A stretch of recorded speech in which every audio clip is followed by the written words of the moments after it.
chers amis, chers compatriotes, concitoyens de la République démocratique du Congo, débat pour la nation aujourd'hui, spécialement avec deux professeurs, deux enseignants au niveau de l'université, enseignement supérieur et universitaire, professeur Norbert Yamba Yamba et professeur Yeni. Avec le deux, nous allons analyser sur un probable deuxième mandat du président de la République. C'est vrai que nous sommes en 2022, pas en 2023, une année préélectorale. On doit, étant que scientifique, étant que Congolais, étant qu'élite, essayer de faire des projections si ça pourrait être possible, plausible pour le président de la République en 2023 de passer et pendant les élections, parce que nous sommes en train de prôner pour les organisations des élections dans les délais prévus par la Constitution. Nous allons sans doute revenir sur l'actualité de ce matin, un accident électrocution au niveau de Mongafula. On parle d'un câble haute tension détaché et plusieurs morts déjà, on signale en attendant les bilans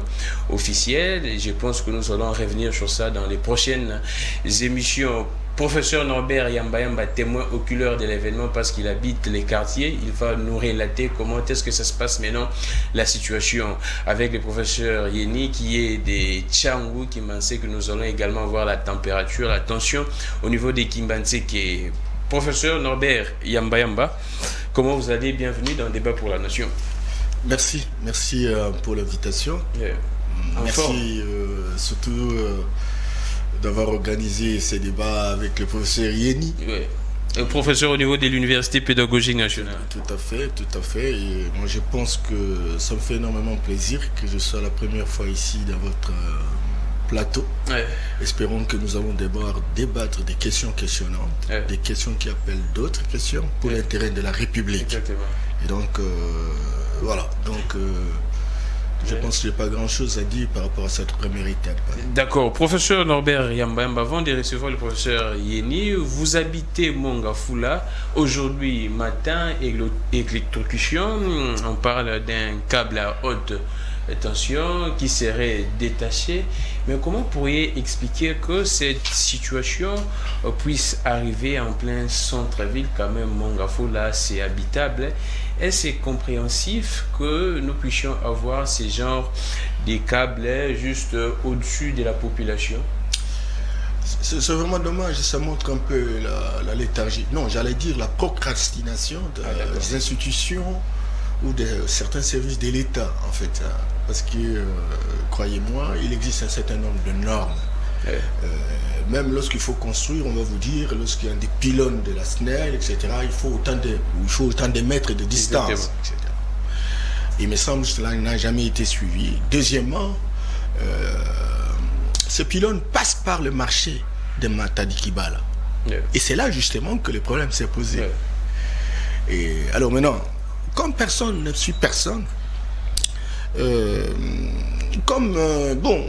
personne ne demande à personne, tout se fait dans le cafouillage le plus total. Non seulement ces fils-là de haute tension, mais il faut voir d'autres fils secondaires qui sont toujours au-dessus des tôles et dans des agglomérations inestimables. Donc, moi je pense que c'est l'occasion, sincèrement, à la SNEL de pouvoir réfléchir un peu par rapport à sa manière de travailler. Il me semble que c'est comme si les gens ne sont pas suffisamment concentrés par rapport à ce qu'ils font, en fait. Parce qu'il y a une sorte... je reviens à la léthargie, quoi. Les gens sont dans la distraction la plus totale. Les gens sont préoccupés de l'argent. Mais la motivation pour faire le travail, ça pose problème, quoi. Les problèmes sont au niveau des dirigeants ou bien des dirigés? Ou bien les deux? Lorsqu'on parle des dirigeants, c'est-à-dire chacun a une portion de responsabilité. Certainement qu'à un moment donné, il y a une culture qui s'est installée. Cette culture s'est installée pendant 50 ans. Nous avons connu 32 ans de règne de Mobutu, qui était une dictature perfectionnée, mais quand même, il y a eu un minimum pour sauvegarder un certain nombre de choses. Et puis, bon, voilà, il y a les 22 ans, d'aucuns parlent des 18 ans, etc., où l'impunité n'était pas de mise. Les gens sont nommés dans les entreprises d'élite simplement par confiance, par relation, par copinage, par clientélisme, etc. Et puis bon voilà, lorsqu'on arrive là-bas, il n'y a pas des suivis. Aujourd'hui, on parle de l'IGF qui fait le suivi financier et qui fait le suivi technique. Il n'y en a pas. Il n'y a personne. Il doit y avoir un lorsque, mais bien entendu, et dans des sociétés organisées, à l'intérieur de la société civile, il y a des associations, par exemple, qui s'occupent de ces questions, des questions de l'électricité, qui disposent des ingénieurs compétents, etc., qui font le monitoring de l'action publique par rapport à ça. Et ça existe. Mais aujourd'hui, il me semble que chez nous, tel n'est pas le cas. Donc on est sur un terrain fertile, même des graines pourries germent bien. Ça a déploré parce que d'après ce que j'ai vu lorsque je devrais passer, ma voiture est restée là-bas parce que personne ne peut passer. Exactement. On était déjà à plus de 20 morts. Plus de 20 morts déjà. Plus de 20 morts. Personnellement en tout cas. Voilà, donc c'est gravissime. Et vous comprenez que ce qui a été compté, on ne sait jamais. Le reste, c'est parce que beaucoup de gens ont été électrocutés. Le gouverneur était là, plusieurs jours. Bon, le gouverneur était là, etc. Mais vous savez. Vous chutez. Bon, je vais laisser la parole. Moi, ça m'inquiète en fait. Je venais même de suivre une chaîne. Comment vous l'appelez? Une chaîne nationale là, qui est en train pratiquement de louer, je ne sais pas qui, le gouverneur, un travail efficace, etc. Et putain, après tout, c'est lui le responsable de la province, car tout étant des causes, tous les services qui sont opérationnels dans sa province sont à sa disposition. C'est ça la décentralisation dont nous parlons. Et même au niveau de la province, le service de la SNEL est un service décentralisé techniquement. En tout état de cause, le gouverneur a un droit de regard par rapport à ça. Et cet endroit-là aussi, plusieurs fois, couche chapeau à une dame, colonel, Madame Nelly, qui a toujours fait pour déplacer les gens à cet endroit-là. Les gens ne comprennent pas, au lieu d'aller au marché, etc. Et là, voilà, le scandale est arrivé à cause de la procrastination, la négligence dans la prise de décision, une sorte de non-rigueur qui ne justifie pas. Merci beaucoup, professeur Norbert Yamba. Professeur Yeni, bienvenue. Vous êtes professeur de Sciences Po au niveau des LUPEN, mais comment vous pourriez analyser les comportements des Kinois, des Congolais aujourd'hui? Apparemment, nous sommes un peuple naïf, un peuple qui ne sait pas réclamer, un peuple qui ne sait pas revendiquer ses droits, parce que c'est de notre droit pour que les dirigeants nous protègent, mais apparemment, on reste là, on ne sait pas. Est-ce que le peuple sait lui-même que c'est pratiquement impossible qu'il soit exposé dans ces genres de dangers? Oui, merci pour la question. Je salue mon co-débatteur, je vous salue et pratiquement les techniciens et tous nos téléspectateurs. À cette question, laissez-moi un peu faire pratiquement l'anatomie de la situation et pourquoi pas de l'état en général. Cela me renvoie pratiquement à l'incapacité je dirais à l'inexistence, voire même je dirais à la quasi-inexistence de l'État en République démocratique du Congo. Le peuple dont vous dites qui doit être protégé par des dirigeants. Dans toute société, il y a l'élite. Il y a une élite gouvernante au pouvoir. Donc, il y a une élite. L'élite est censée éclairer, est censée pratiquement orienter, est censée, aujourd'hui, gouverner. Gouverner, c'est prévoir. Et prévoir, juste gouverner, c'est organiser. Et la politique renvoie pratiquement à l'organisation de la cité. Nous parlons là, il y a un secteur très mal géré. Je dirais, moi je parle un peu le règne de Mobutu. Je dirais Kabila et Tshisekedi. Donc le de Kabila et Tshisekedi, c'est pratiquement l'urbanisation. Avec l'urbanisation sauvage que nous vivons aujourd'hui dans nos communes, prenez la commune de Mongafula, par là de la commune de Mongafula, prenez Matete, vous prenez Mongafula, Kisenso, Kimbantek et autres, sont des communes non urbanisées. Ce sont juste des chefs coutumiers qui vendent de terre, qui distribuent et vendent des espaces aux citoyens. Pendant qu'il semblerait que la loi dit ceci, les sols et les sous-sols appartiennent à l'État. Mais cet État-là est absent lorsqu'il est question de vendre des espaces aux individus. Mais non. Vous avez pratiquement les câbles de haute tension de la SNEL. en dessous de ces câbles-là, la population, en quête pratiquement d'espace vital, vient construire ses maisonnettes, tout ça. L'État n'est dit mot. L'État est censé pratiquement organiser. L'État n'est dit mot. Les gens, ils viennent quand même y habiter en complicité avec pratiquement les autorités de l'État. Parce que c'est eux aussi, des fois, qui octroient des titres aux propriétaires de parcelles. Aujourd'hui, il y a un problème. On nous dit juste Ngobila, on nous dit la SNEL, bien évidemment. Mais l'État est censé accompagner la SNEL. L'État est censé...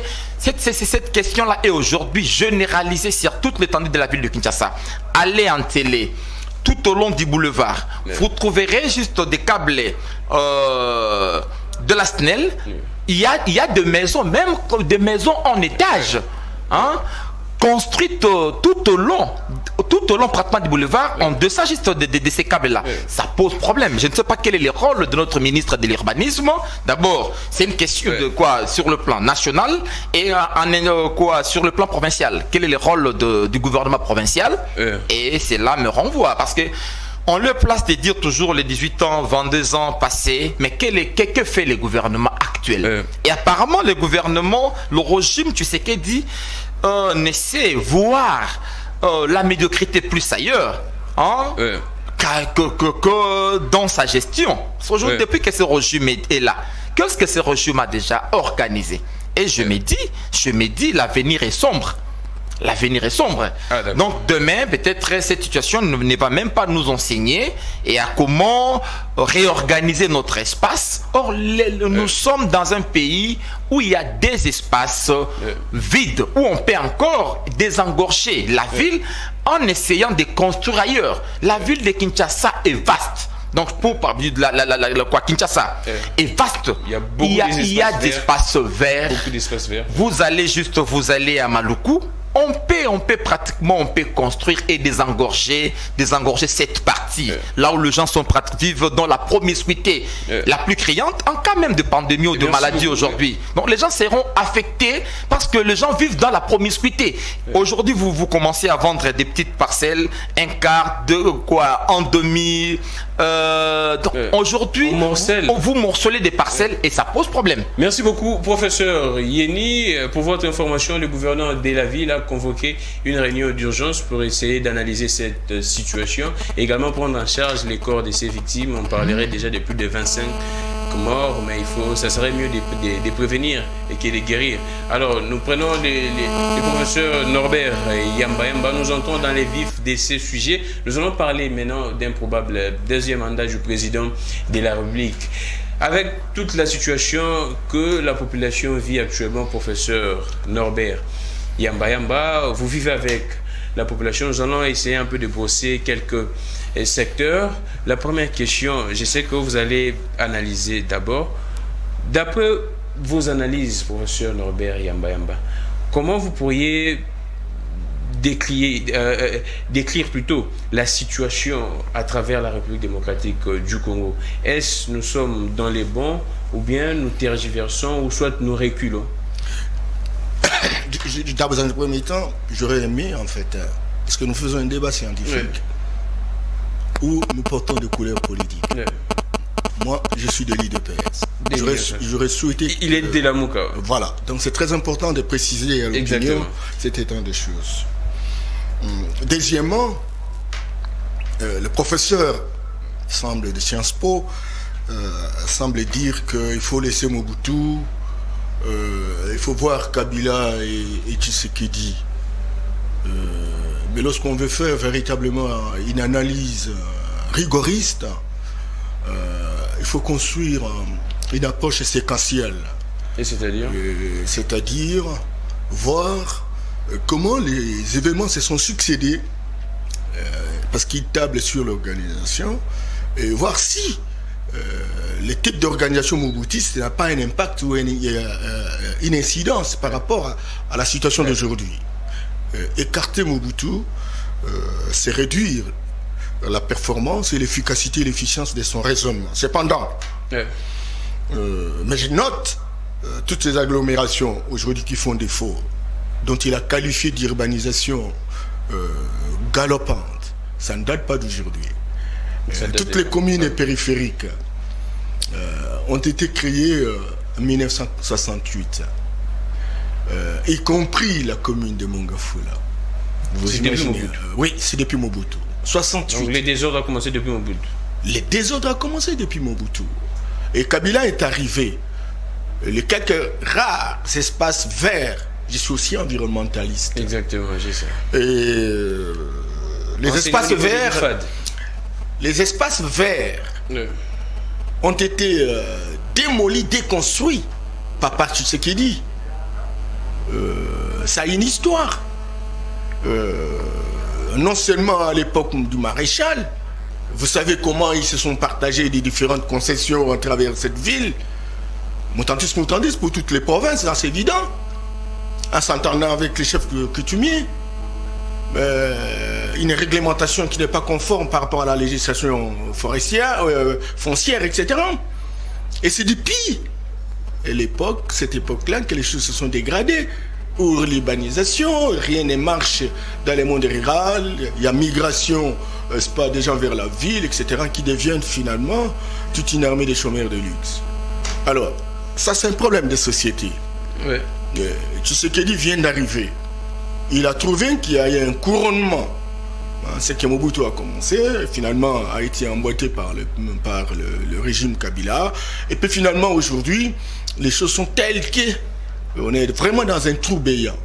Alors, Tshisekedi vient d'arriver. Et là aussi, lorsqu'il faut vraiment apprécier Tshisekedi, il faut en rentrer dans une approche aussi séquentielle. On ne peut pas tirer une conclusion non concluante lorsqu'on globalise les résultats. Ah non.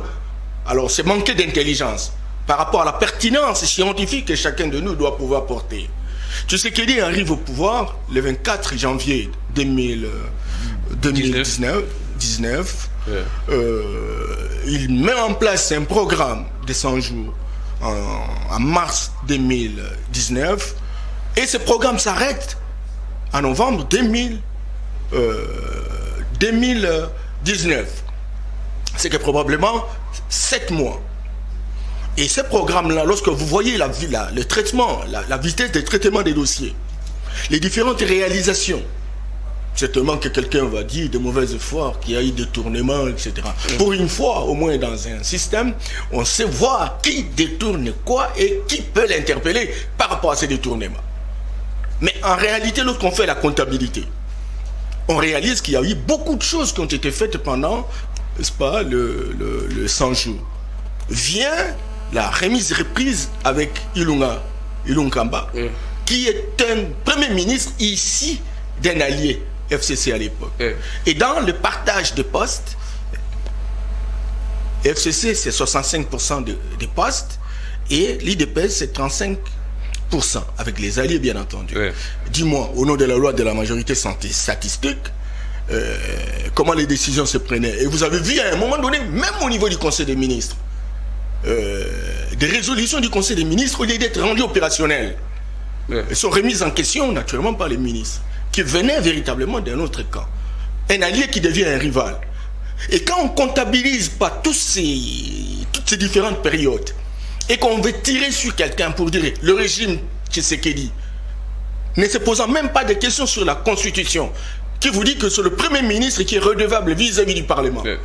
Et même s'il y a concertation entre les deux, et on veut faire croire que c'est Tshisekedi qui a deux arrêts, moi j'ai dit non. Et puis, je termine par là, parce que la troisième séquence, c'est la séquence de Samalunkone, qui est une équipe loyale. Et il faut voir comment les choses sont en train d'avancer. Donc, moi je pense que il va falloir que le débat soit serein, rigoriste, scientifiquement, de manière que nous puissions servir la société. Parce que les débats que nous entendons ici sont plus pour la plupart des pseudo-chercheurs politisés. Et donc ça ne donne pas la possibilité à des offres. Et j'ai beaucoup aimé lorsqu'ils parlent de décongestionnement de la ville. Là, il y a une proposition. Parce que la ville de Kinshasa a 9665 km².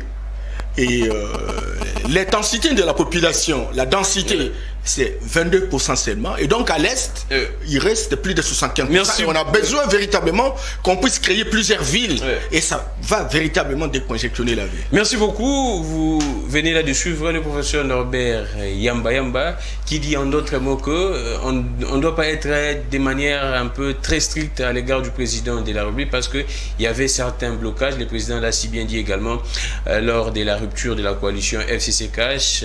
Kabila avait sa part. Beaucoup de décisions étaient bloquées, même en plein conseil des ministres. Je prends le professeur Yeni. Vous pensez qu'on doit essayer un peu de prêter des excuses au président de la République pendant ces 3 années? Bon, juste, en fait, gérer, je disais, c'est prévoir. Et puis, en sciences politiques aujourd'hui, nous définissons la politique comme étant l'art de l'impossible. L'art de l'impossible. L'art de l'impossible, juste pour donner des solutions aux problèmes de la société. Là où la population imagine qu'il n'y a pas de solution, le politique, en arrivant, est là pour inventer. C'est là où juste intervient l'intelligibilité créatrice, l'inventivité de l'homme, juste de l'élite, donc de l'élite gouvernante. Parler de Tshisekedi. D'abord, je ne sais pas quelle est réellement la vision de ce régime, parce que jusqu'à présent, le régime est en train de tâtonner.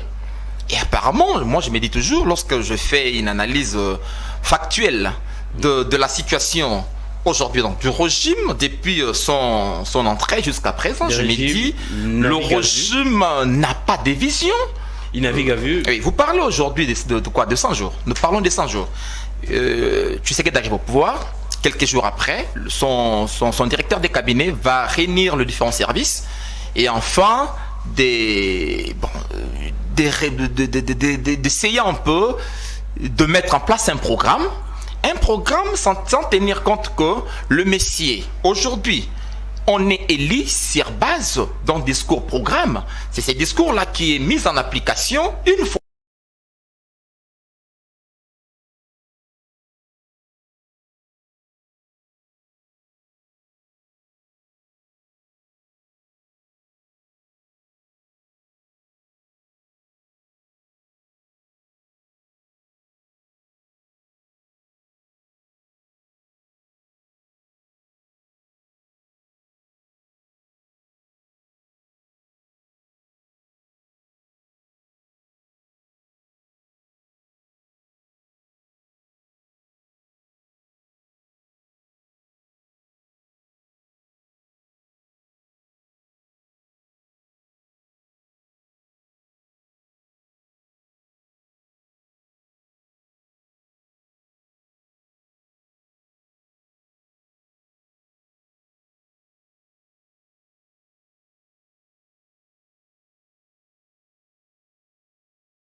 De régime. Et après, il y a eu les Gelou, Zéro Trou, multiples projets. Mais on ne sent pas vraiment de la cohérence dans l'action de ce régime. En parlant de 100 jours et différents projets, récemment, on vient de nous parler de Chile Gelou où un conseiller a détourné 14 millions. En parlant du conseiller, c'est là... Autre chose, c'est 14 millions, on dit 3 millions. 3 millions, 14 millions, 1 million, cela nous renvoie à un gouvernement parallèle. Au niveau de la présidence de la République. Donc des conseillers, c'est la supervision. La supervision. Allez-y lire pratiquement notre constitution. Vous allez vous rendre compte que les conseillers n'ont pas ces droits-là de piloter, de coordonner, de gérer le projet. Ni de superviser. J'ai dit gérer les projets, mais lorsque vous commencez à détourner de l'argent, il n'est pas le premier. Vous avez des preuves qu'il y a eu détournement dans... Il n'est pas le premier. Le chef de l'État lui-même, je crois bien, a tenu des propos incriminants, pratiquement ces conseils-là. Au-delà de cela, nous sommes dans un régime présidentialiste.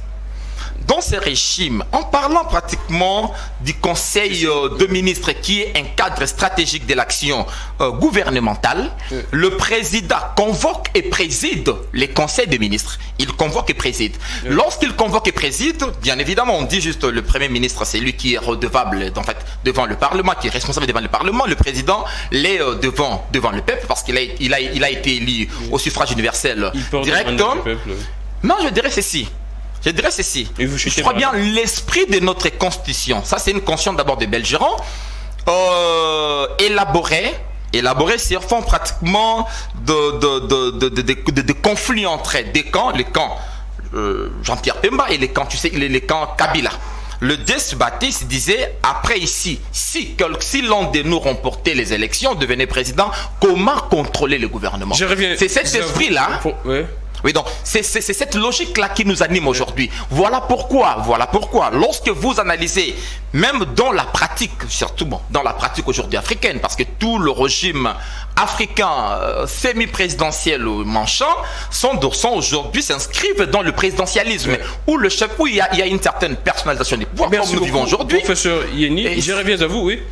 À entendre parler les professeurs Yeni, apparemment on ne doit pas excuser les présidents de la République, ils seraient les seuls responsables, il n'y a pas de cohérence, il n'y a pas d'harmonisation. Je ne sais pas comment est-ce que vous pourriez dire, professeur Norbert Yamba, nous sommes déjà 3 ans en temps vers, c'est la 4e année, en temps vers la 5e année. Est-ce que si ça pourrait continuer cette désharmonie ou soit cette désharmonisation des projets au niveau, soit même de la vision du président de la République, vous pensez que nous pourrions en tout cas avoir un pays un peu développé, si pas émergent, d'ici 2023? Je vais répondre à cette question. Mais un conseil gratuit. Professeur Yeni, vous savez, lorsqu'il y a une déclaration solennelle de donner ces étiquettes sur la place publique, c'est qu'on mérite respect et considération, et il faut donc construire une cohérence mathématique par rapport à ce que vous dites. La cohérence mathématique suppose que vous avez des thèmes pour lesquels vous abordez et vous appréciez, et vous y allez graduellement pour éclairer la lanterne de l'opinion. Il me semble que j'ai trouvé de méli-mélo dans ce que vous dites. Tantôt vous dites que la politique c'est l'art, et j'adore naturellement, encore qu'il faut éviter la récitation. À un certain niveau, il faut sortir de l'écosystème politique de répétition, mais aborder les choses comme quelqu'un qui a une tâche qui veut éclairer la société pour redresser la situation. Il me semble c'est un défi encore à réaliser. Cependant, vous parlez tantôt de la vision, il n'y a pas de vision. On est dans la guéguerre du débat des caniveaux. Tu vois, alors, entre-temps, des scientifiques sur la table. La vision, c'est un débat des caniveaux, professeur. Écoute, il ne démontre pas. Il ne démontre pas. Il n'y a pas de vision. Qu'est-ce que lui appelle vision? Lui qui a fait les Sciences Po. Qu'est-ce que lui appelle la vision? Il faut sortir de l'approche notionnelle. C'est ce qui a détruit le système éducatif de notre pays. Les théories. Voilà, c'est ça. Il n'y a pas de vision. Arrêtez. Qu'est-ce qu'on peut avoir comme vision dans une société? C'est donc, on analyse les différents problèmes qui se posent dans la société. Et on s'est dit qu'en ayant tel délai, que ce soit court-termiste, moyen-termiste ou long-termiste, je voudrais que les bénéficiaires potentiels de mon action puissent avoir tel ou tel avantage, etc. Et c'est là qu'on court, on utilise naturellement un certain nombre de projets pour arriver véritablement à ce qu'on est en train de viser. L'UDPS a comme référence thématique de son action publique le peuple d'abord. Ça veut dire le peuple au début et à la fin de toute action. C'est une vision. Donc la vision de l'UDPS du président, c'est le peuple d'abord. Le peuple d'abord. Non, écoutez, il ne faut pas aller dans un système de répétition. Ah, d'accord. Vous avez affaire à un esprit supérieur qui vous parle. Éclairer l'opinion. Voilà, donc je suis en train de vous dire que le peuple d'abord, ça veut dire quoi? Allons-y, ça veut dire en amont comme en aval, l'unité de mesure, c'est la population. Et donc, tout ce que nous allons devoir travailler dans les différents secteurs de la vie vont concourir. J'ai dit, tout ce qu'on aura posé comme acte va concourir à l'amélioration des conditions des citoyens. Et donc, au lieu que ça soit une préoccupation personnelle, individuelle, mais c'est une préoccupation, moi je m'ignore, pour l'intérêt public, pour l'intérêt de la population. C'est ça la vision. C'est que très clairement, lorsqu'on engage des actions, on va se retrouver dans une société égalitaire, on va se retrouver dans une société de justice, on va se retrouver dans une société où les citoyens, n'est-ce pas, sont capables de satisfaire leurs intérêts, leurs besoins, etc. C'est ça la vision. Et pour arriver, la question de l'eau, on met en place un projet. La question de l'électricité, on met en place un projet. La question de route, on met en place. Et tous ces projets-là, c'est un ensemble de réponses aux problèmes qui se posent, mais qui concourent à la réalisation de la vision. Et la vision, c'est la transformation des citoyens qui sont bénéficiaires potentiels de l'action publique. C'est ça ce que cela veut dire. Alors maintenant, on dit non, on n'a pas de vision. Et tantôt on dit Tchilou Djelou, 100 jours, etc. Je ne peux pas douter quand quelqu'un qui a fait les Sciences Po sait ce que c'est un projet. Mais chaque projet a ce qu'on appelle le timing, la durée et le coût correspondant. Exactement. Et j'ai pas aimé quand le professeur qui doit défendre sa notoriété et sa crédibilité avance des chiffres qui frisent un peu les cantations. Non, j'allais dire de l'imposture. C'est pas normal. Lorsqu'il dit que on a détourné le projet chez le Zélou, 14 millions, heureusement que vous l'avez recadré. Il doit avoir des chiffres réels. On ne va pas balancer des choses sur la place publique lorsqu'on n'est pas rassuré de ce qu'on dit. Et puis plus grave encore, il dit non, mais ils ont détourné.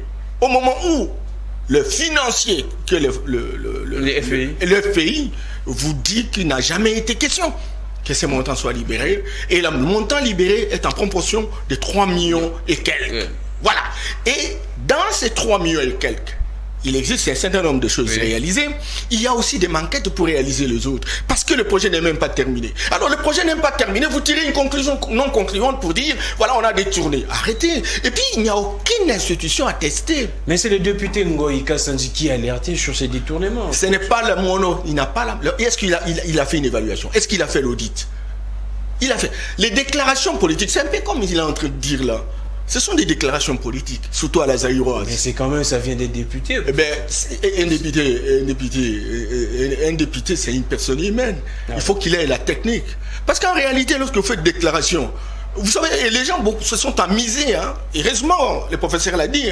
On s'amuse à dire des choses parce qu'on a peut-être un diplôme, mais la politique, c'est toute une science et un art. C'est très important. Et surtout une technique. Et la technique ne se négocie pas. Lorsqu'on prend la responsabilité de balancer des choses pour lesquelles on n'a aucune maîtrise, c'est un danger public. Et là, on fonctionne dans un écosystème politique de pourriture intrinsèque. Et ce n'est pas normal. Et c'est ça, justement, les gens dans notre pays. Donc, pour le professeur Norbert Yamba, les régimes ne naviguent pas vus. Non. Il y a toute une vision. Il y a toute une vision, mais nous avons été court-circuités tout au long du cheminement. Les 100 jours, c'était 7 mois. Certes, nous avions les commandes. Nous avons réalisé ce que nous pouvions réaliser, mais il y a eu des douleurs d'enfantement, certainement. On a traversé la zone des turbulences. On est arrivé à une coalition qui a passé 2 ans. Et aujourd'hui, nous venons d'avoir les commandes Total avec le gouvernement Samalou Kondé, 6 mois. Et donc, il faut toujours faire des appréciations en fonction de ces différentes séquences périodiques. Merci beaucoup, professeur Norbert Yamba. Les premiers ministres Samalou Kondé compatit également avec les familles éprouvées au niveau des Bongafoula. Professeur Yeni, le professeur Norbert dit clairement que selon ses propos, le peuple doit espérer parce qu'il y a une vision, on ne navigue pas à vue. Il dit le contraire de ce que vous balancez. D'abord, tout ce qu'il dit nous renvoie à une faiblesse de leadership. Mais je vais encore répéter que ce régime n'a pas de vision. Je répète. Lorsque vous dites que il faut évaluer la situation, élaborer des projets et répondre aux problèmes de la population. Oui. Mais quand est-ce que cela se fait? Cela se fait avant d'arriver au pouvoir. C'est fait en amont. En amont. Donc, c'est-à-dire quoi?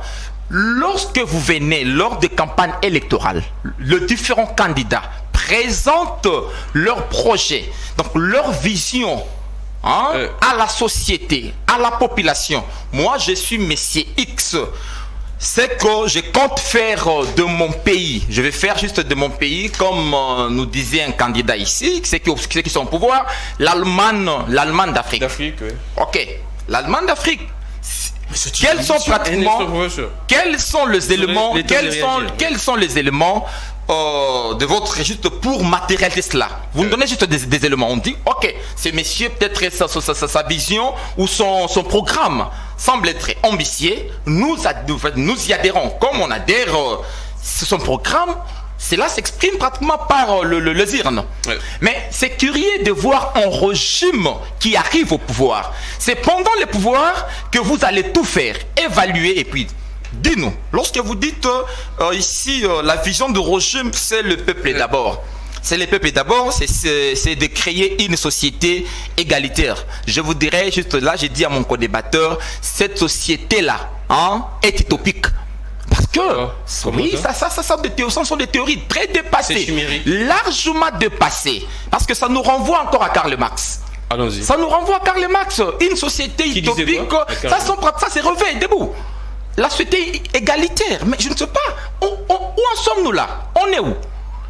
Si l'URSS a disparu, le communisme aujourd'hui a perdu son essence, et vous nous dites que vous allez créer une société égalitaire où régnerait la justice, je ne sais pas moi quoi, pendant que ce régime nous a habitués à des inégalités.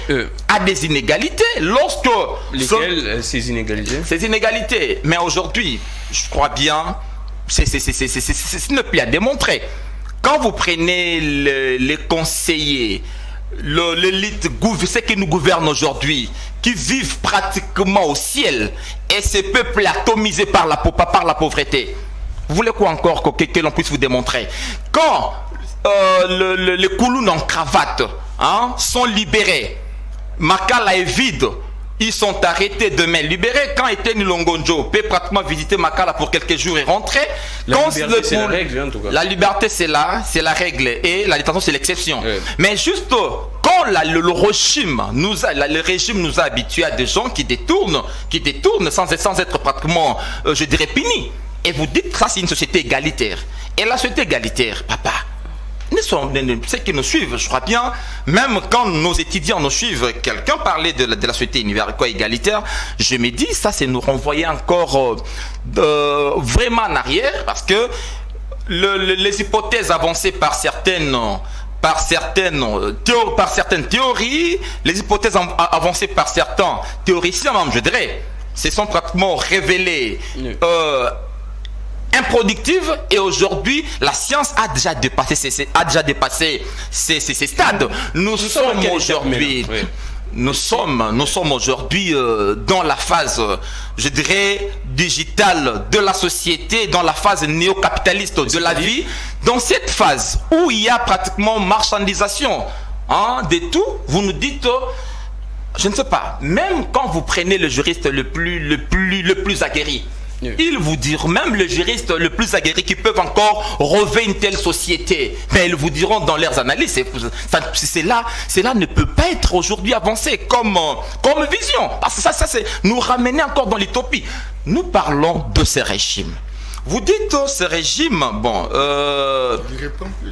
lorsque vous parlez, s'il vous plaît, un instant, s'il vous plaît, vous aurez à recadrer. S'il vous plaît, parce qu'on veut nous faire croire que parler de il faut bercer le régime, pendant que le régime s'inscrit dans, bon, je dirais, dans la délinquance politique, parce que je crois bien le rapport de la commission de l'IDPS sur Jean-Marc Kabound, le vice-président, qui nous atteste que Jean-Marc Aboun c'est un délinquant politique présenté hier comme étant le dépositaire, les gardiens du temple, les héros vivants. Aujourd'hui, les héros vivants deviennent délinquants. Quand vous prenez, vous corroborez encore avec les propos du député Delis Sanga qui a qualifié son président de délinquant, de voyou. J'ai dit aujourd'hui, quand vous prenez d'accord qui a parlé de la sociologie de l'élite délinquante, vous analysez les hypothèses avancées par ces chercheurs, tu t'es dit une analyse factuelle peut nous ramener à dire que ces hypothèses se révèlent encore plausibles et je dirais peuvent se révéler vraies dans la société qui est la nôtre. Merci beaucoup, professeur Yeni. Les débats à un niveau, en tout cas, j'espère que si vous êtes étudiant, écrivez. Si vous êtes également analyste ordinaire, écrivez en tout cas, parce que les niveaux sont tellement élevés. Professeur Yamba, et qu'est-ce que vous pourriez dire à la population et quels sont les secteurs qui marchent bien depuis l'avènement du président de la République, et sur base de ça, les peuples pourraient donner un autre mandat au président de la République? Quels sont ces secteurs qui marchent bien? Merci bien. Avant de répondre à cette question, je voudrais insister auprès du professeur Yeni, qui est mon jeune frère, c'est possible, c'est pas mon fils, qu'il doit faire beaucoup d'efforts pour qu'il soit le modèle et référentiel de ses étudiants. Vous pensez qu'il n'y est pas? Et là, il y a des choses. Il a affaire à un homme qui est sacré. Un homme qui ne parle pas seulement science, mais qui s'est puisé dans une énergie qui n'a pas la maîtrise. Lorsque lui dit que le président, il a dit qu'il veut faire du Congo l'Allemagne d'Afrique, ça s'appelle l'ambition. Les grands hommes aujourd'hui, professeur Yeni, sont des gens qui travaillent dans l'utopie, qui travaillent pour aller vers l'inconnu et qui systématisent le processus pour avoir des résultats. Et donc il faut viser, il faut projeter. On veut devenir comme l'Allemagne, qui aujourd'hui c'est la plus grande puissance économique, n'est-ce pas, de l'Europe. Je m'excuse beaucoup. Et donc c'est une ambition.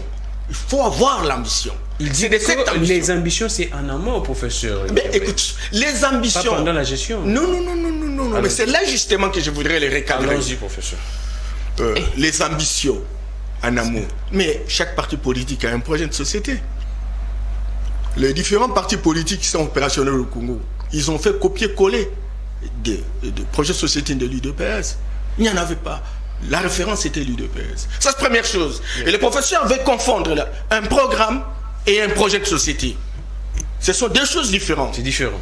Non, s'il vous plaît, je parle des discours programmes. Non, là, ça ne passe pas. Non, là, ça ne passe pas. Ça ne passe pas. Je parlais des discours programmes. Peut-être dans vos convictions. Non, je ne suis pas là. S'il vous plaît. Moi, ne m'amenez pas là-bas. Écrivez, professeur. Alors, je prends son terme, discours programme. Mais c'est un programme. Un programme, ça veut dire quoi? C'est un système de problèmes correspondant à un système de solutions. On fait l'inventaire des problèmes, on les hiérarchise, on les priorise et on cherche des solutions et on donne un coût qu'on appelle le budget. Et si vous vous rappelez, le président Félix Tshisekedi à l'hôtel qui se trouve à la gare centrale, Béatrice, le premier candidat qui a présenté son programme, c'était Félix Antoine Tshisekedi. Et dans ce programme, c'est très clair, dans les 10 ans, 86 millions. Et il dit que ça, ce sont des données que nous avons pour l'instant. Mais dès qu'on sera là, on va connaître d'autres réalités. Et on pourrait aller vers le réagissement. C'est ce qu'il a dit. Et il a pris toutes ces précautions pour donner toutes ces hypothèses. Et les professeurs, qui étaient scientifiques, devaient faire attention à cela pour normaliser, n'est-ce pas, sa thèse. Je voudrais également dire que, professeur, s'il te plaît, chaque concept est polysémique. Prof, il faut savoir que quand on utilise un concept, il faut le contextualiser. Je peux dire ta maman. C'est possible que je suis en train d'injurier ta maman. Et l'autre sens, c'est dire, je dis que ta mère là, ta maman là. Et donc, quand on utilise un concept, il faut le replacer dans son contexte contextualisé. Je parle de société égalitaire, je parle de l'équité, je parle de l'équité, professeur. C'est la société égalitaire. Écrivez, professeur. Attendez. Je parle de l'équité. Aucune société ne paie l'égalité des chances, prof. Ça existe. Égalité des chances civiques, quoi. Le paysan doit continuer à faire sa vie de paysan, mais il faut qu'il tire le bénéfice autour véritablement de son travail. Le professeur doit vivre de son travail. Le journaliste doit vivre son travail. Le journaliste ne sera pas la même chose que le président de la République ou le ministre. Chacun qui est opérationnel dans un pays a tous les droits, a l'égalité des chances d'évoluer et de réaliser ses performances. C'est ce que je voulais dire, prof. Alors lorsque vous ne voulez pas, vous prenez les concepts dans la répétition. Karl Marx, écoutez, ce sont des idées essoufflées. Il dit que c'est révolu. Non, mais écoute-moi, je ne parle pas de Karl Marx. Nous, on invente nos propres idées aujourd'hui, hein. Nous, on invente nos propres théories aujourd'hui, hein. Lesquelles? Nous sommes pas... Attention. Si tu veux faire avec moi un débat, on va aller plus loin. Parce que vous êtes bloqué avec vos petites théories des sciences politiques qui sont démodées complètement. Mais qu'est-ce que vous avancez comme théorie? Qu'est-ce que vous avancez comme théorie? Vous parlez de Karl Marx. Moi, je ne parle pas de Karl Marx. Une expérience déjà essoufflée. Une expérience dépassée, une expérience qui n'a pas donné des leçons ni de conclusion chez nous. Je ne peux pas parler de Karl Marx. Moi, je ne suis pas dans la logique des gens qui répètent les idées des autres. Moi, je ne suis pas dans la logique des scientifiques qui grimpent sur les idées des autres. J'ai parlé des deux secteurs, professeur. Alors maintenant, les secteurs. Que la population pourrait donner un deuxième mandat au président. Et il faut toujours lire avant de venir, hein. Tu parles de Etienne Longonjo, c'est pas Etienne Longonjo, c'est Etienne Longonjo. Il est parmi les anciens. Son nom mais m'importe pas. Il est parmi les anciens. Son nom m'importe pas. C'est très important. C'est pour vous dire qu'il faut être rigoureux. Il faut être rigoriste. Parce que un tel nom n'a pas assez d'importance. Un tel nom n'a pas assez d'importance. Ah non, c'est très important. Un tel nom n'a pas assez d'importance. Vous ne dites rien si vous n'avez pas vérifié avant. Donc, quels sont les secteurs? Vous n'êtes pas n'importe qui. Son nom n'a pas d'importance, surtout Etienne Longondola. Allons-y. Quels sont les deux secteurs? Et puis bon, il entre dans le méli-mélo. Au lieu de comprendre ce que je lui ai dit avant, pour éviter la distraction survolée, et puis il dit, bon, la délinquance financière, la délinquance de ceci, etc. Bien, arrêtez des conneries, quoi. Nous ne sommes pas dans la délinquance. Félix Tshisekedi a pris un certain nombre de dispositions. La première disposition, c'est justement la sécurité de ce pays. Pendant 20 ans, la sécurité à l'Est, avec autant de militaires investis, mais qui n'ont pas fait grand-chose. Il a multiplié le nombre de militaires.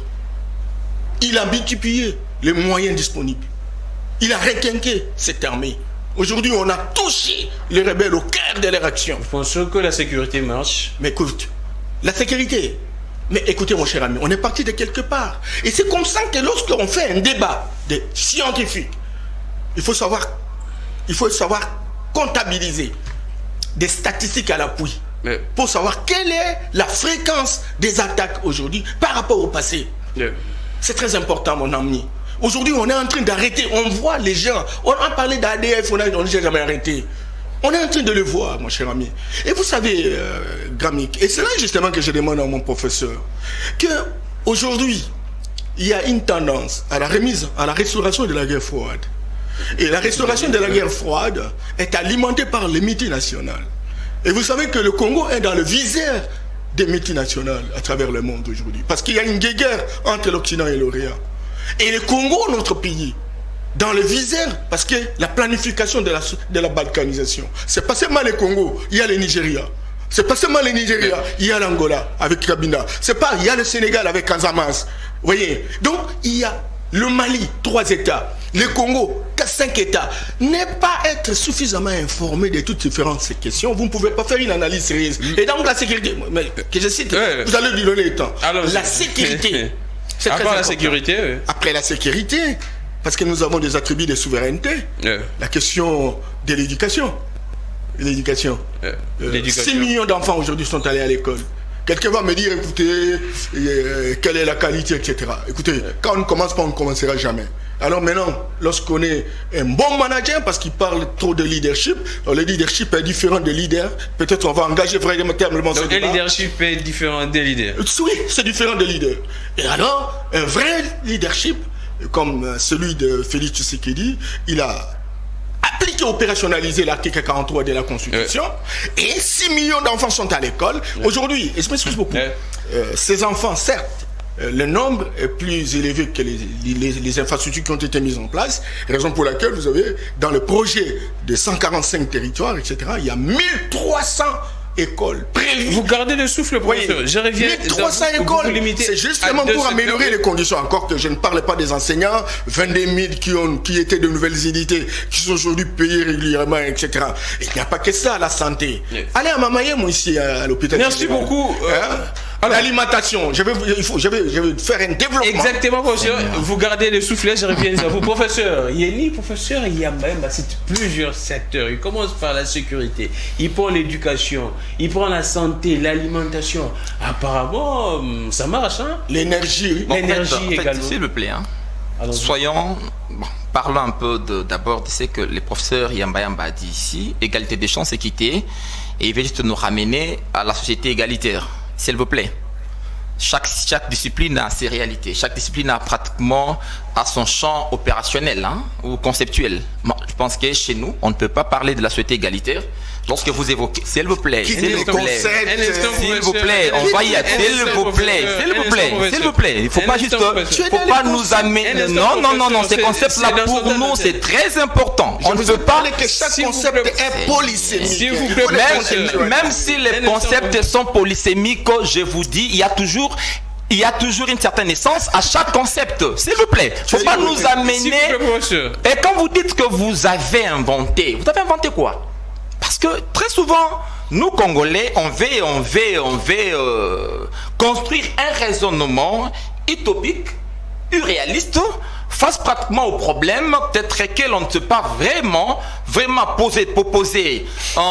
proposer des solutions efficaces. Et aujourd'hui, il est passé au pouvoir.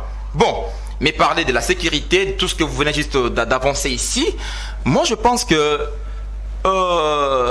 l'UDPS devient un problème pour ce pays. L'UDPS devient un problème réellement pour... Non, c'est une maladie de la nation. En tout cas, ça devient un problème pour ce pays. Quand j'ai devant moi l'un pratiquement, je dirais, de défenseur de l'UDPS, tu me dis, c'est pas défenseur. Tu me dis, de l'UDPS, je ne suis pas défenseur de l'UDPS. Je ne défends pas comme vous parce que peut-être vous allez. Merci beaucoup, professeur, pour la précision. Il n'est pas défenseur de l'UDPS. Bon, défenseur de l'UDPS. De l'UDPS. Et ça fait 37 ans aujourd'hui. 37 ans. 37 ans, apparemment, votre élite ne se traduit pas pratiquement à l'amélioration de la société. Vous êtes là, ça fait 37 ans. Mais vous nous ramenez. Mais non, élevez les débats. La politique nous ramène à l'amélioration pratiquement des conditions de nos citoyens. Il ne faut pas nous dire des histoires que vous ne maîtrisez pas. Non, pourquoi ça? Pourquoi vous allez nous amener dans... Non. Papa, s'il vous plaît, ne confondez pas le champ politique et le champ des pouvoirs. Aujourd'hui, vous êtes dans le champ des pouvoirs. S'il vous plaît. Allons-y. Vous êtes dans le champ des pouvoirs. Lorsqu'on est dans le champ des pouvoirs, c'est un champ de décision. C'est un champ où juste vous concevez des politiques publiques. Donc vous coulez pratiquement, vous décidez. Ou vous venez pour améliorer la situation. Et non nous faire des propositions. Nous présenter de philosopher encore. Il venait là de citer quelques secteurs. On prend la sécurité. Il dit que ça marche maintenant. C'est ça. Si vous constatez que la sécurité marche, quels sont les éléments contradictoires que vous aviez? C'est ça. La sécurité marche dans ce pays. N'allons pas loin. Nous sommes dans la ville de Kinshasa. Où moi je suis de Kimbanteke. Chez nous, vous avez des postes aujourd'hui au Djana qui violent, puis pendant la journée, qui posent des problèmes énorme aux paisibles citoyens et vous dites ça marche. Vous nous dites ça marche pendant que il y a des espaces dans cette république où il n'existe pas de poste de police. Où? Par exemple. Papa, vous allez à Maïndombe. Moi, je suis arrivé à Maïndombe, dans des villages où on vous dit ici, il n'y a pas, la police n'existe même pas. On ne sent pas l'État. L'État n'existe pas. L'autorité de l'État n'existe pas. L'autorité de l'État pose problème. Vous allez à l'est du pays. Depuis que la recette magique état de siège et l'Ouganda qui vous dit le Parlement bloqué. Mais quel est le bilan réel? Nous allons de prorogation en prorogation. Mais est-ce qu'effectivement, nous suivons tout ce qui se passe à l'Est? Et puis comment réagit la société civile de l'Est? Et la population, bien évidemment. Hein? Qui nous dit que la situation n'évolue pas. La situation n'évolue pas. Sur le plan... Prenons, tout ça c'est toujours les sociales. Sur le plan pratiquement... il parle de salaire de fonctionnaires et agents de l'État. Mais depuis que ce régime est arrivé, il y a une amélioration dans quel secteur? Le fonctionnaire garde encore, bon je dirais, on a même réduit le savoir des fonctionnaires, les salaires des fonctionnaires en appliquant pratiquement l'hyper. Depuis que ce régime est venu, vous nous dites vous avez même dépassé les services, les différentes régies financières. Les différentes régies financières ont dépassé même les assignations. Mais dans l'amélioration de nos conditions, pendant les festivités ici, on nous a parlé des poissons que l'on a pratiquement, je dirais, importés en Namibie, mais jusqu'à présent, sur le marché, j'aimerais encore voir notre ami Nico Faye, qui a toujours de produits ou qui fait la comparaison entre le prix, le sépare le régime Kabila et ce que nous avons aujourd'hui. Le bien sur le marché, le prix ont pratiquement triplé. Et vous nous dites qu'il y a amélioration. Il y a amélioration. Aujourd'hui, les taux d'accès, les taux d'accès pratiquement à l'école, oui, vous dites on a amélioré c'est maintenant à 6 millions. Bon, il m'a déjà empêché de parler de la qualité. Parce que la qualité pose déjà problème. Là, c'est un faux fuyant. La qualité, la desserte pratiquement en eau potable, en électricité. Rien que la ville de Kinshasa, parce que des fois les gens pensent que la ville de Kinshasa c'est la République. Oh, c'est faux. Moi, je passais pratiquement ma fête le 25. J'étais juste non loin de Kinshasa. J'étais à Kinshasa, mais dans la commune de Maluku, à 150 km de la Gombe. Mais vous voyez la manière dont vivent les gens là-bas. Mais c'est catastrophique et chaotique. Et vous dites que vous avez amélioré la situation.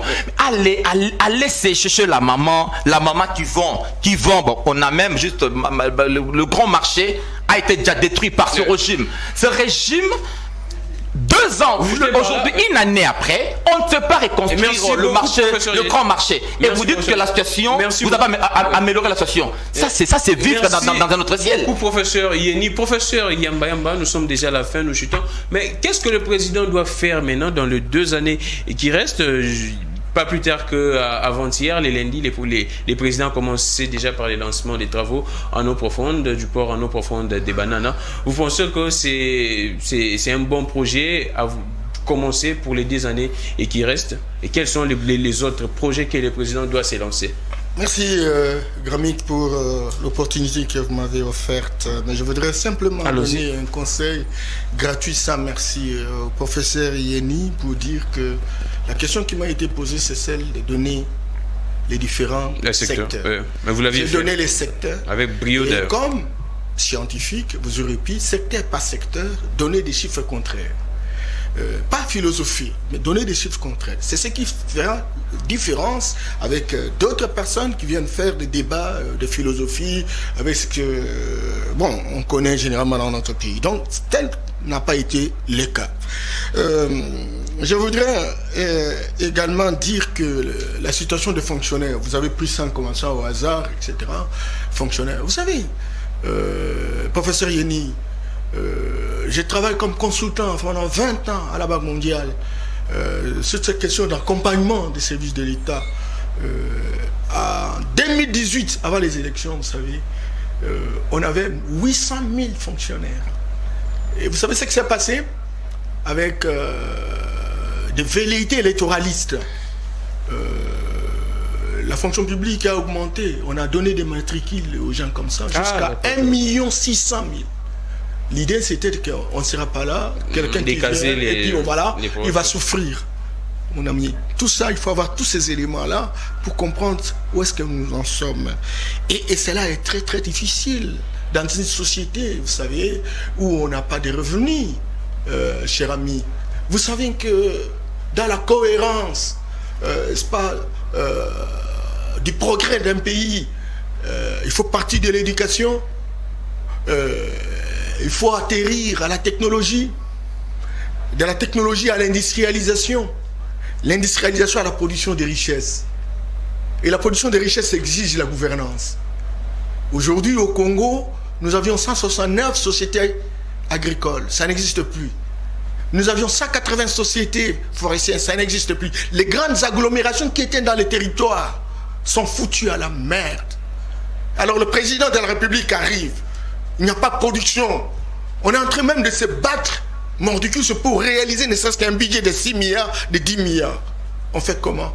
Le président dit, créons des zones, des zones économiques, ce qu'on appelle des zones spéciales, des zones industrielles, où on met en place une politique d'exonération. On draine les investisseurs étrangers qui viennent et qui investissent chez nous.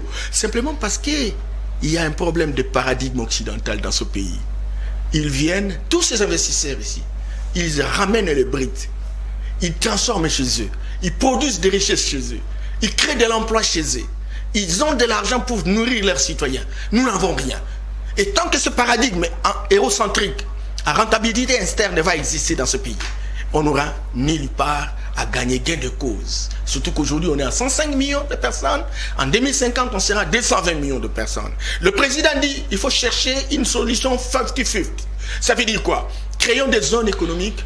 Nous vous demandons de venir investir chez nous. Mais écoutez, faites l'extraction, transformez ici, commercialisez ici, produisez des richesses, créez des emplois pour la jeunesse congolaise. Nous sommes dans cette voie-là. Deuxième chose, le président de la République, il dit, il faut créer des millionnaires chez nous, des milliardaires chez nous. Et là, qu'est-ce qu'il faut? Il faut donc avoir un fonds de garantie pour soutenir l'entrepreneuriat. Ces fonds de garantie, les études sont en train d'être faites, les installations sont en train d'être trouvées. Troisième chose, il dit, il y a plus de 65% de la population du Congo se trouve en milieu rural. Qu'est-ce qu'il faut faire? Il n'y a pas de banque, il n'y a pas de subvention, il n'y a pas de crédit, il n'y a pas des exploitants agricoles. Nous faisons quoi? Il faut mettre en place ce que lui appelait la banque de développement rural, que je considère comme une banque de crédit agricole. Ça, les études sont en train d'être faites. Il y a même des gens qui ont accepté véritablement de faire partie comme actionnaires, etc. Quatrième chose, le président de la République, et je termine par là, le président de la République dit, nous avons 145 territoires. Et vous savez qu'un seul territoire, comme l'homme ménage, c'est comme le Rwanda. Parce que le Rwanda entre chez nous 100 fois. Alors il dit, alors, transformons pas les territoires. Et quand on transforme les territoires, c'est la démocratisation du développement national. Et au niveau des territoires, on va construire des écoles pour répondre naturellement aux douleurs d'enfantement. On va construire des centres de santé, on va retaper les hôpitaux, on va construire des routes, on va construire des microcentrales. Au niveau des territoires, il n'y a plus d'électricité. On utilise la machine, il n'y a pas d'ordinateur. Il faut construire des maisons, des bâtiments administratifs. Vous étiez à Maïndombe, si vous étiez à Inongo, vous allez voir, il n'y a plus, il n'y a rien. C'est pas que ce qu'ils disent, c'est depuis très longtemps. La maison a été emportée par la pluie. Et nous disons que nous ne pouvons pas mourir. Nous sommes battus dans ce pays pendant autant d'années. Nous ne pouvons pas partir si nous ne pouvons pas remettre le Congo en marche.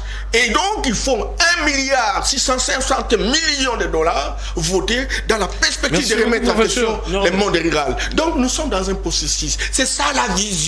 Merci beaucoup, c'est professeur. Ça la vision, mais je termine. Vous chutez. Les grands problèmes pour l'opposition, notre opposition est très faible. Oh, comment et par rapport à... Il est là, Mouka. Ils ne disent rien, c'est qu'eux peuvent faire. Oui, on a discuté pendant 60 minutes, ils ne disent rien. Est-ce l'opposition a mission de proposer, professeur? Alors, Mais l'opposition, pour susciter l'intérêt, doit pouvoir donner ses offres politiques, doit être en mesure de donner des alternatives. Vous avez fait très mal au niveau de la sécurité, voilà comment nous proposons. Vous avez fait très mal au niveau de l'alimentation, voilà comment nous proposons. Il va aller pour une décision court-termiste de pouvoir importer les poissons. Il dit non, voilà, vous voyez. Merci beaucoup, professeur Norbert Yamba. Je vois le professeur Yeni, un très bon débat. La population, en suivant le professeur Norbert Yamba, le peuple s'est dit que le Congo, dans 2 ans, ça sera plus meilleur. Le Congo sera véritable. Un très bon discours du professeur Norbert Yamba. Je pense que... Pas sera meilleur. On aura véritablement boosté le pays et on aura mis en place, n'est-ce pas, un certain nombre de garde-fous qui permettront véritablement de faire avancer la République. Merci beaucoup, professeur Norbert Yamba. Alors, professeur Yeni, dans tout ce que le professeur Norbert Yamba dit, est-ce la République que nous avons les pouvoirs, soit les pouvoirs actuels, disposent de ces moyens pour mettre en place tout ce que le professeur a dit? Je viens candidat président de la République juste en campagne. Là, je aimais. Oui, bien évidemment, en campagne. Mais juste, ça aurait été mieux que c'est que ce que le professeur vient pratiquement de nous étaler ici comme projet soit effectivement réalisé. Mais curieusement, s'il vous plaît, curieusement, on ne voit rien. Le professeur juste m'a dit qu'il a travaillé dans la Banque mondiale. Banque mondiale et FMI, pratiquement un nouveau paradigme, moi je dirais d'exploitation des États en développement que nous sommes. Répéter des théories déjà démodées. S'il vous plaît. Moi-même j'ai fait un livre où je parle de la puissance de la puissance est restaurée. L'Afrique en marche. Je remets en question tous ces instruments de pénétration. S'il vous plaît.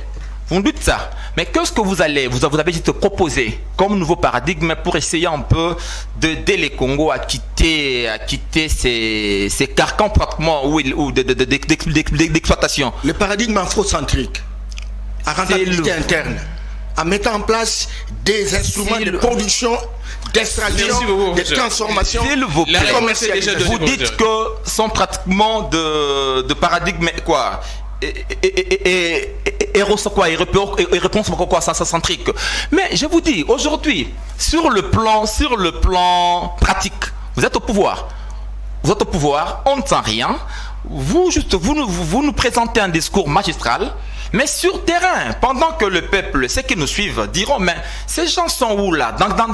Ils vivent où? Parce que d'inaugurer les ponts en eau profonde, s'il vous plaît, l'usine de production d'eau, on va inaugurer. Vous nous parlez de 100 et 105 millions. Je ne sais pas si on est réellement 105 millions. Je ne sais pas. C'est plus. Au moins, on ne sait pas. Parce que nous sommes dans un espace où on n'a aucune statistique réelle. Nous ne maîtrisons rien. On ne connaît rien ici. Proposer. D'abord, nous sommes... Vous ne connaissez rien de la population. Mais j'ai dit, parce que nous sommes en face d'une incohérence qui ne dit pas son nom. Quand j'ai dit que le programme ou le projet, je ne sais pas moi, de PES, il y a une incohérence totale. Vous venez là juste de suivre les discours du professeur Justin Mayamba qui vous dit c'est que lui attend de la gouvernance actuelle. Mais dans la pratique, s'il vous plaît, il dit que c'est des projets annoncés. Sont des projets, ceux qui nous suivent, c'est tonnes. Parce que quand vous dites ça, sur terrain, rien ne fait. Rien ne fait sur terrain. Vous avez vu le président lancer les ports en eau profonde. Lancer les ports en eau du côté de Tchangou, non? D'ici là, il y aura une route qui va mener jusqu'à... On dit d'ici là, il y aura, on a laissé... Ça fait 3 ans que vous êtes au pouvoir. Ça fait 3 ans. Lorsqu'on veut restaurer une économie, on commence d'abord par bien payer. Hein? Vous dites qu'il y a aujourd'hui... Bien payer ceux qui travaillent. Bien payer ceux qui travaillent. Cherchez l'argent. Hein? Vous dites que les autres, avant de partir, ont gonflé les effectifs des fonctionnaires. Ouais. Mais qu'est-ce que vous avez proposé de concret? Mais au besoin, ailleurs, qu'est-ce qu'on fait? On a fait le recensement biométrique, on a eu le nombre réel de fonctionnaires, et ces fonctionnaires-là sont articulés comme de nouveaux, ont des matricules et on doit les payer. Et beaucoup sont payés. S'il vous plaît. Parce que nous sommes dans un espace où les réformes posent problème. J'arrive. J'arrive. On me dit, mon prédécesseur pratiquement a augmenté le nombre de fonctionnaires. Qu'est-ce que je fais? Il faut proposer des réformes sérieuses. Mais nous sommes dans un processus de réforme. Moi qui vous parle. Vous êtes dans un processus de réforme. Je dis que ce régime est dans un processus de réforme. Oui. Laquelle secteur? Dans le secteur de l'administration publique, dans le secteur de la décentralisation, dans le secteur de l'affaire foncière. Dans quel secteur? Merci beaucoup. Là, peut-être, je dirais peut-être vous êtes dans des réformes philosophiques, bien dans le pragmatisme, c'est ce que vous dites là. Déjà, il la lumière. Merci beaucoup, professeur Norbert Yamba. Ça vous ferait du bien d'être informé. Au niveau des enseignements supérieurs. Beaucoup d'informations te manquent. Merci beaucoup au professeur Yeni, professeur également à l'UPEN. Je me mettrai à votre disposition. Merci beaucoup, en tout cas. C'est là la beauté des débats pour aider la Mouka, parce que vous ne tablez sur rien. Nous, la Mouka, ne tablons sur rien. Mais hier, vous étiez dans l'opposition. J'étais dans l'opposition hier. Je suis Gramig Légon, relais YouTube Peter Tiani. Et abonnez-vous massivement. Que les jeux de toutes les inspirations continuent de nous inspirer et de vous inspirer également.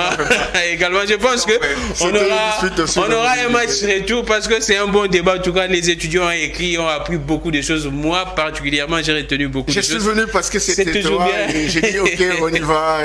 Et là, je dois le dire, le professeur Yamba ne fait plus de débats. En tout cas, il refuse des débats parce que à son niveau également. Mais quand je lui ai dit que non, et c'est le professeur.